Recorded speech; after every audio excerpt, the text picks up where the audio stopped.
All right, good afternoon, everybody, and welcome to our fourth episode of Vitamin C, your biweekly dose of marine education. Thank you so much for joining us. My name is Rachel, and I am the online marine education program facilitator for the Ocean Sciences Center this summer. And today I am joined by Ashley Noseworthy of Edgewise Environmental, and she is here to talk to us about marine mammals and ocean noise. So the goal of these sessions is to develop a connection between local scientists and their research, most of which is happening right here in Newfoundland and Labrador, and to connect this research to the public as a way to generate interest in marine conservation, learning, and protection for the future.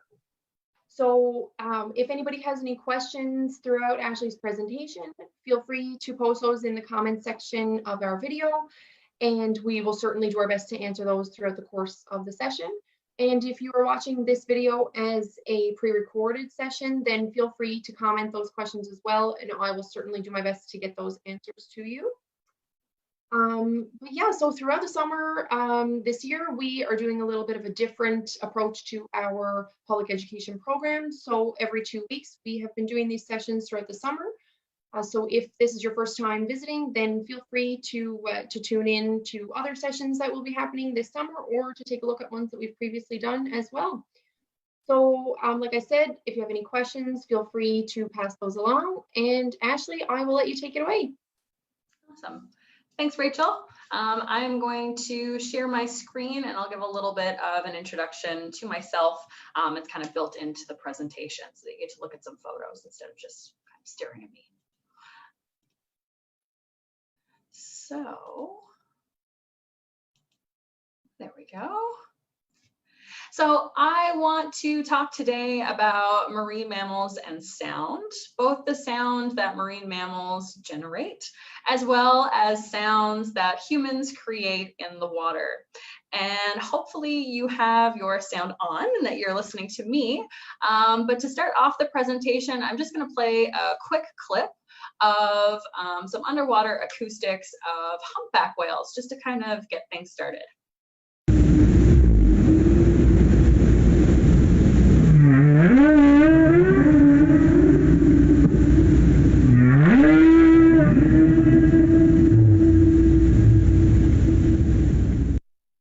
And so marine mammals make all kinds of really, really interesting sounds, and we'll be playing some of those as we go through the presentation. So my name is Ashley Noseworthy. I'm the CEO and founder of Edgewise Environmental, and we're a local environmental consultancy based in St. John's, Newfoundland. And we focus in marine mammals, seabirds, and something called anthropogenic noise, which is essentially man-made noise in the water. And we do a lot of training in and around this. We started to do some research and development within these fields, and we also provide consultancy services as well.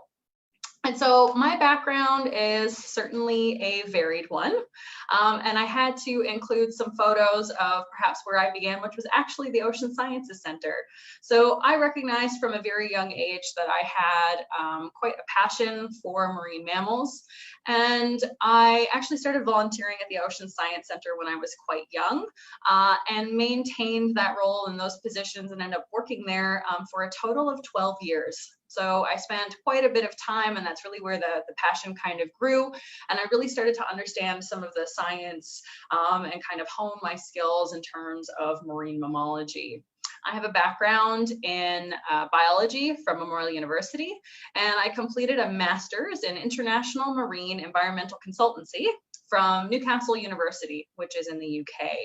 I have spent over 10 years of my life on the open ocean, working in a variety of areas, including consultancy, marine mammalogy, pollution as well. And it's been around the world. So I've worked in areas such as the Middle East, Africa, on both coasts of Canada as well. And it's brought me a kind of a variety of experience. I gained some teaching experience when I became an offshore survival and helicopter ditching instructor for 5 years. You can see a photo of me there helping somebody light a flare. So that's really kind of where I honed my skills for training. So talking about marine mammals and sound, we have, of course, 5 senses as humans, but marine mammals typically use sound as their primary sense. And when it comes to sound, other animals also use sound to understand their environment and to communicate. So this includes everything from fish, invertebrates, cephalopods. Just because we cannot hear it as humans doesn't mean that they don't create sound, and it's one of their primary senses.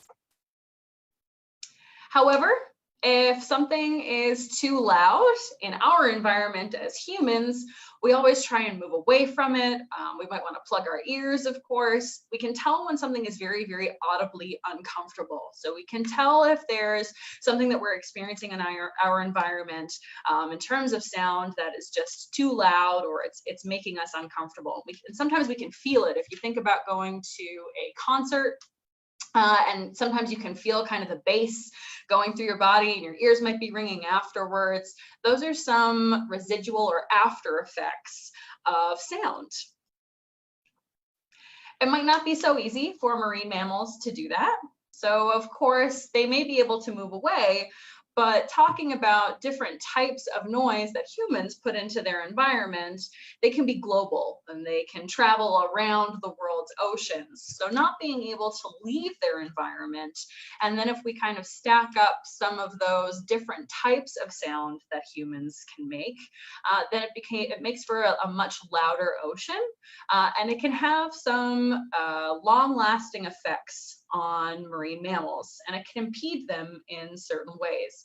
So understanding how marine mammals make sounds, understanding what types of sounds different species make, and then understanding what types of sounds humans put into the water, we can start to piece that all together to try and understand perhaps how we can mitigate or make a little bit better, you know, the audibility in the world's oceans, because it's just getting louder and louder.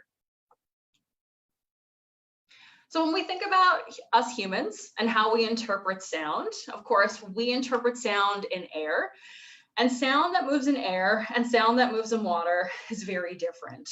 So water is 800 times more dense than air, and sound travels approximately 4.4 times faster in water than it does in air. And there are just so many different properties to take into account. So when we have sound that's generated in the water, either from marine mammals or from human activities, it has to overcome a lot of obstacles, a lot of variables, what we would call them. So this includes salinity or density. This includes depth, pressure, what kind of environment it's in. So is it in a shallow environment versus a deep water environment, or is it a combined? How loud is the sound? Is it high frequency or low frequency? Because that's going to depend how fast and how far it can move. And then of course, some of these sounds that can travel really far are low frequency, and then they're inaudible to us as humans. So then how do we record them in the water, and how can we understand that type of sound? So what's really interesting about doing this type of work, as well as kind of diving into some of this research, is that sound for, you know, marine mammal acousticians, bioacousticians, people who work in this field, not all the times can we hear the sound because it might be out of our audible range. And in that case, we need to process it just by looking at it. So it's really interesting that we have to use another sense as humans in order to interpret one sense of your marine mammal. So we have to use our visual to interpret their acoustic, which is pretty interesting. How do marine mammals use sound? Well, I indicated that it was their primary sense that they do use. And they can use sound for a variety of reasons and ways. They use it for finding food, for example. So if we think about your toothed marine mammals, so we call these odontocetes. And these would be everything from belugas, like you can see on the screen, to different species of dolphins, to beaked whales. They use echolocation. And echolocation is a pretty common term, but they can create series of clicks, it's a type of sonar, in order to find prey. Baleen whales don't do that. they're filter feeders, they do something else. But baleen whales still create sound. So all marine mammals create sound. They can use it for communication. They use it for reproduction. They can use it for prey or for predator avoidance. If they notice that there's a predator in the area, so think killer whales versus another type of marine mammal species. So you can get killer whales that they're called transient, which means that they move around the ocean. They don't stay typically locally to one area. And so there's a variety of ways that sound can be used in the life ecology of marine mammals. Not all marine mammals are going to use sound the same way, but they all create sound. And this includes seals, sea lions, and walrus. So if you do go down to the Ocean Science Center and you take a look at the harp seals that they have down there, harp seals can actually create sound in air and in water. And they can create different types of sound in different ranges, which is pretty amazing when you think about it. And so just to kind of reiterate that all marine mammals can use sound. So this would be an example of a harp seal. And just to give you some context of the variety and different types of sounds that marine mammals can make, this is an example of a harp seal making noise, or they're kind of acoustically making noise. I believe this is in air. So this should be audible.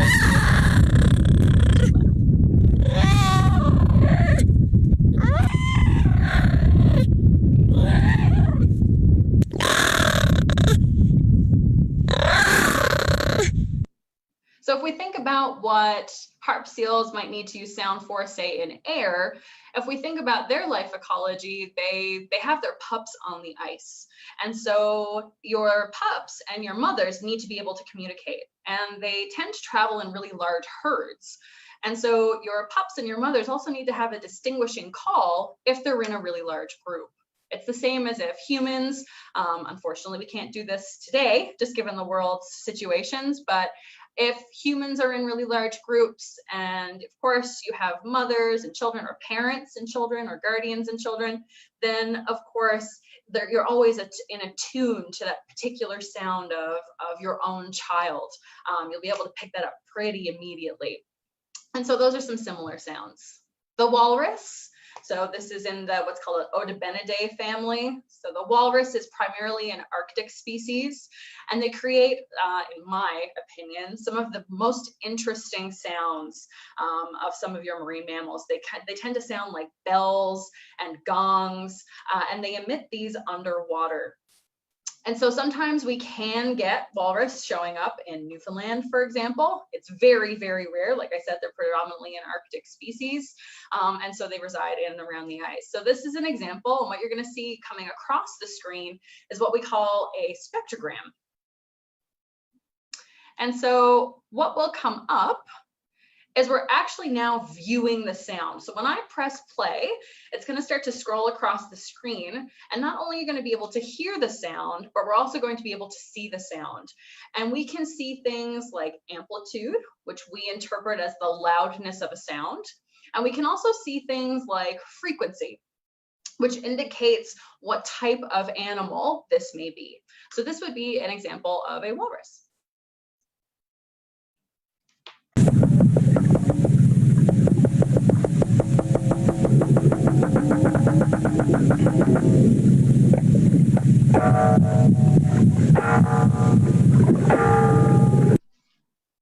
So you can hear that it really sounds like somebody might be hitting a bell underwater or a gong, but that is a naturally made sound. Oh, it's not letting me go past here. I apologize. I'm just gonna have to pop out and then pop back in just so that we can get past.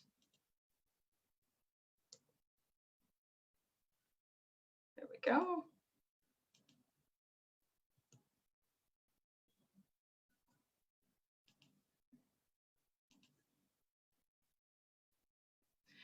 And here we have the minke whale. Oh, are you still able to see my screen? No, I'm not. So if you try and share it one more time. We should be. Here we go. Perfect. Right there. Sorry about that. And so then we move on to something like a minke whale. And so we have minke whales locally in Newfoundland. And actually there was a really interesting video of what we call the pink minke, where we had a minke whale that had kind of pink pigmentation on its ventral side, which is the stomach side.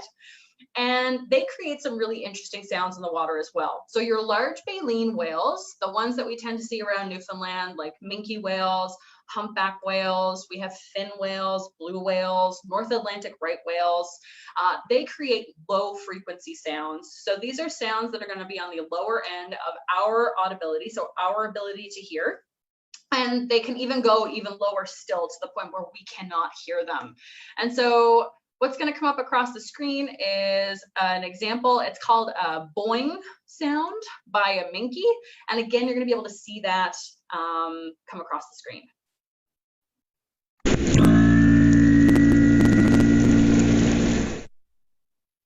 And so very brief, but you can hear that it's just this audible type of boing sound. It almost kind of reverberates a little bit.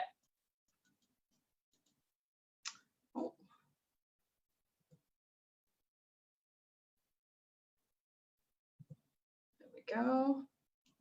And then we have our blue whale. Blue whale is the largest marine mammal, or the largest animal that has existed on Earth. Just to give you an example, the size of the blue whale heart is the size of a Volkswagen Beetle, and a human would be able to slide through the aorta, so one of the main valves of a blue whale heart, which is pretty incredible. So it's these types of animals that have really low frequencies. Blue whales are actually able to communicate across deep channels in the ocean, channels that we call, for example, the SOFAR channel, and it's essentially a channel in the ocean where sound can travel the furthest if it's very low frequency.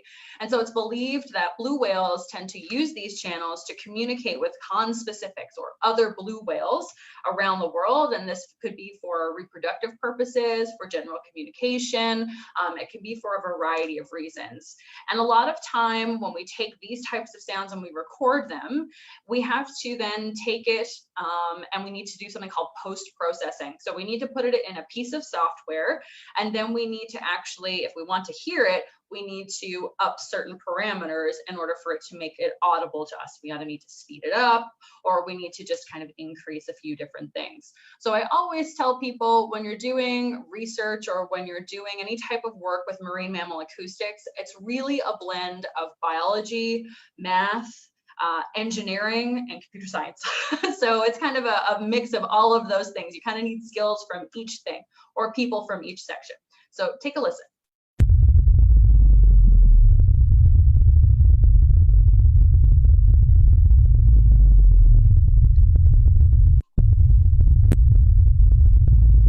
And it might be so low you might not be able to hear it.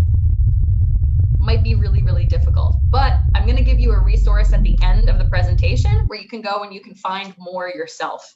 And it's a really great website to use. So we've kind of discussed marine mammal sounds, and there's lots of research that is currently being done around the world on different species. So there are marine mammal scientists that tend to focus on different species and the sounds that they make, different pods, for example. So over on the west coast in British Columbia, we have southern resident killer whales, predominantly 3 pods, and they have what we call dialects. So they actually have a specific dialect of a combination of whistles, echolocation clicks, where researchers that have been looking at these whales for a very long period of time can actually tell, 1, the whales apart, and 2, what pod they come from. So it's very similar to us as humans having languages around the world.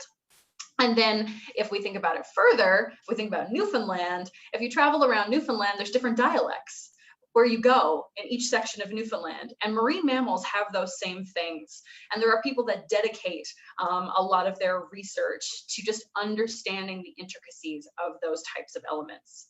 So what are some sources of noise pollution? in the ocean. Now that we've kind of talked about marine mammals, well, perhaps what are we as humans introducing into the ocean that might create some of that noise? The first being vessel noise. And so what I'm showing you here is there's a great website, it's called marinetraffic.com, and you can go online and you can take a look at a particular vessel around the world, or you can look at all vessels that are active. Now keep in mind that when you look at this website, this is all vessels that have AIS, so automatic information systems. So there's a type of kind of satellite tracking device that has to be installed on the boat in order for this type of system to track it. And we know that there are lots of vessels that don't have that. So if anything, this just gives an idea of just how busy the world's oceans are. This is everything from cruise ships to cargo vessels, to recreational vessels that can be quite large. So if we think kind of super yachts in and around Monaco, that could be quite a large vessel. And so each color is kind of indicating those different types of vessels. And I have here a brief clip of vessel noise.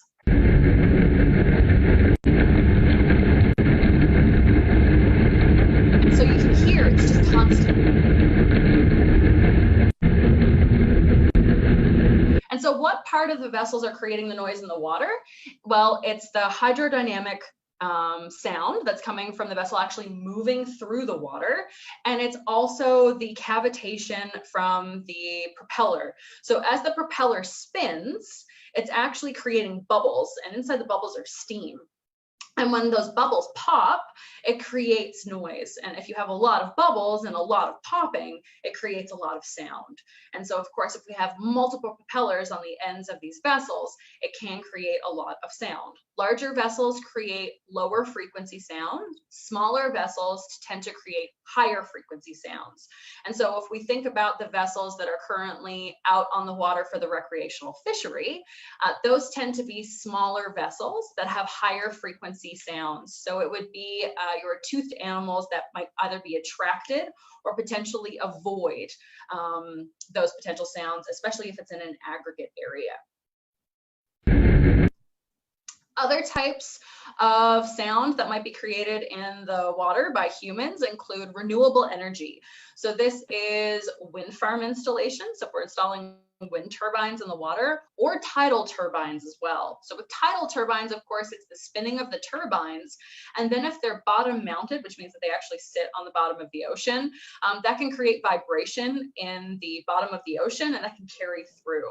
Here, what you're seeing is the way that we actually install wind farms offshore. So I have done pieces of work offshore in other parts of the world, including the UK, where we've looked at this type of noise and installation. And the way that you install the main, what it's called a pile, so the main portion of the wind turbine before you actually put on the blades, that needs to go in by something called pile driving. And pile driving, think about it as like jackhammering in the middle of the ocean. So essentially there needs to be a flat portion on the top of the pile. And what's going to happen is this driving head is just going to hit it incessantly, bang, bang, bang, bang, bang, and it's going to drive it into the substrate, and that can create a lot of noise. So with wind farm installation, it's the construction phase, there's a seismic phase, it is the pile driving phase. All of that tends to create low frequency noise, and then as we kind of move on, once they're turning, it's high frequency noise. So for low frequencies, think of baleen whales. For high frequencies, think of your toothed animals. Other sources of man-made noise would be oil and gas. So this could be seismic, or this could be vertical seismic profiling, or just the rigs themselves. And so this tends to be, again, more low frequency noise. And we have to think about the vessel in the water, so that's creating noise, and then the seismic. So the seismic guns are creating noise. Seismic is done in order to understand where hydrocarbon deposits, where oil and gas deposits might be, or liquid natural gas. And then, of course, as we move on in the process and we bring in different types of rigs, such as you see on the left-hand side, then, of course, those can create noise as well. And so, again, they tend to be in those low frequency bands. We also have sonar. Think military, think fish finders, for example. So it's a type of man-made echolocation, and this could be military operations that can also be combined with, say, like explosions, or this could be for fish finding. It could be for fisheries management. It could be for just a fishing fleet in general, trying to find out where large stocks of fish are located, so they can bring them on board. And it's not only marine mammals that are affected by this, but it can be, of course, other types of animals. The marine mammals most typically affected by these types of noise would be your higher frequency animals. So again, think toothed whales, things, killer whales and harbor porpoise and white-beaked dolphins, all of which we have. So what can we do to protect marine mammals from pollution? There's something called bubble netting. And so as we kind of move into renewables, particularly in Canada, if we get to the point where we're starting to install wind turbines offshore, of course that can introduce noise into the water. One way that we can try and bring that noise down is by creating a ring of bubbles in and around that area. And what the bubbles do is they actually absorb some of that sound so that the sound can't travel as far. And if an animal were to come close, they would be theoretically less affected. And so this is a type of mitigation that can be used. We can also use visual observers as well. And so actually having people that are dedicated to monitoring for marine mammals, for example, on certain types of vessels, so say seismic vessels or offshore installations or renewables as well. And these would be like marine mammal observers that are deployed all around the world. And so you're relying on sight and you're relying on the ability to detect marine mammals when they come to the surface. And in certain areas, so like in Canada, we do have legislation that protects certain species under what's called the Species at Risk Act, the SARA Act. And so if certain species come too close to the noise source, then these personnel can shut down the operations or recommend shutdown so that the animals are less affected. Passive acoustic monitoring, so this is typically where I occupy.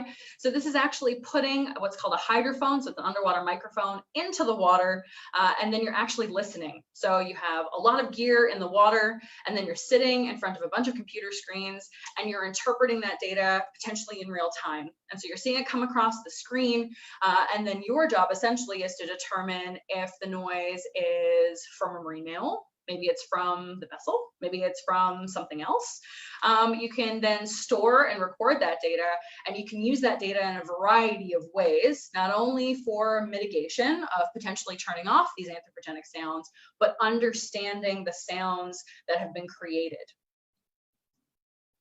We also have something called a pinger, or an acoustic harassment device. And it might sound ironic that I would mention this because you might ask yourself, well, actually, isn't that creating sound in the water?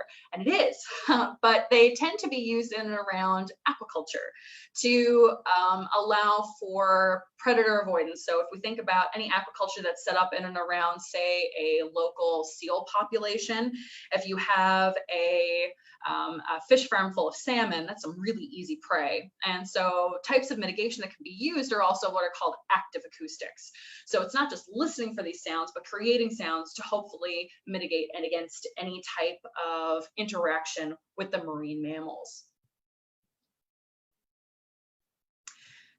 And so before I kind of introduce you to this website, some of the work and hopeful research that Edgewise and myself will be getting into is we've kind of gotten into R&D in and around training and understanding of marine sounds and visualization itself, as well as really understanding the general soundscape of Newfoundland waters as well. The more data that we can collect in and around the variety of species that we have in our waters, both coastally and offshore, will just increase our knowledge and capacity about how we can help keep our waters safe for those marine mammals that occupy them. So I'll kind of end here. There's a great resource that's available online. It's called DOSIT's Discovery of Sounds in the Sea. And if you're really interested in marine mammal sounds, you can log on here, and on the left-hand side, you'll find what are called audio galleries, where you can go in and click on individual species and listen to their sounds. And so if you have any further questions beyond the question and answer phase, or if you weren't comfortable asking, or if you want to learn more, I just kind of threw this up there that you can email me at courses@edgewiseenvironmental.com, and I would be happy to engage and help people learn more about marine mammals and anthropogenic noise. Perfect. Well, thank you so much, Ashley. I do actually have a couple of questions myself. So I will ask those there now, and then we'll see if any come in from the audience as well. But I was just curious if there was a particular species that was either more heavily impacted by the anthropogenic noise, or if it was a particular, or if there's a particular species of highest concern when it comes to that kind of thing, or are they all just sort of an equal concern level in terms of the noise pollution? It's a really good question. It really depends on a variety of factors. So it depends on the country and, of course, what their economy is based around. So some countries have a large number of wind farms. Some countries are more oil and gas based. Some countries, many around the world, of course, have ports, so they have heavy vessel traffic. And so when you start to combine those sources of anthropogenic noise, what we really need to do is we need to start modeling and understanding, are we getting a lot more in terms of low frequency or high frequency? And then it might help us to understand, okay, well, what marine mammals do we have in our waters and what species might be more affected? So, you know, all marine mammals, depending on how close they are to the sound source, can be affected by man-made noise. But for a lot of the sound sources that I talked about, they tend to be low frequency. And so, you know, not to overly generalize because it's a very complex answer, but you have to think about, well, are our low frequency animals, do they tend to be potentially more affected? Perfect. Okay, thank you. I was also wondering if this noise pollution poses a risk to seabirds as well. I know you mentioned other mammals and that kind of thing, but I was curious about if they kind of use sound the same way that marine mammals would as well. So, of course, birds emit sound and birds use sound in a variety of ways, though it tends to be in the air. There is some research that's currently being conducted about any potential use of sound by birds underwater, particularly diving birds. So think about gannets or even cormorants, for example, that can be deep diving. That's not really my field of expertise, so I'm going to err on the side of caution and say that I'm not quite positive in regards to any of that particular research. But to my knowledge, you know, under the water, less so, but what can happen is they can be attracted. So they could be attracted by the noise of a fishing vessel. They could be attracted by the noise of just a vessel moving through the water. And so it's their interpretation of the sound and the way that they might use it that could potentially draw them close. And then obviously it could affect them that way. Right. Okay. Interesting. And my only other question that I have, doesn't look like we have any coming in from the audience at this point, but I was wondering how the recreational fishery plays into all of this. So in terms of the risks that may pose to our local animals that we have just off the coast of Newfoundland. I think it's just important to remember for those that are out as part of the recreational fishery that recreational vessel noise is largely unaccounted for in a lot of models. And there's more and more research coming out, but because they tend to be in shallow environments, because they tend to be higher frequency, you can get attraction of different types of species. Regardless of this, we have to remember that in Canada, it is illegal to go closer than 100 meters, at least in the waters that we're in. In other waters around Canada, it is different and it is a greater distance. And we don't want to harass any marine mammals. So if they do come close to the boat, it's about turning off the engine, powering down, just going silent, letting them kind of, if they want to come close and really engage, that's fine. But we certainly don't want to travel with them or get closer than that 100 meters.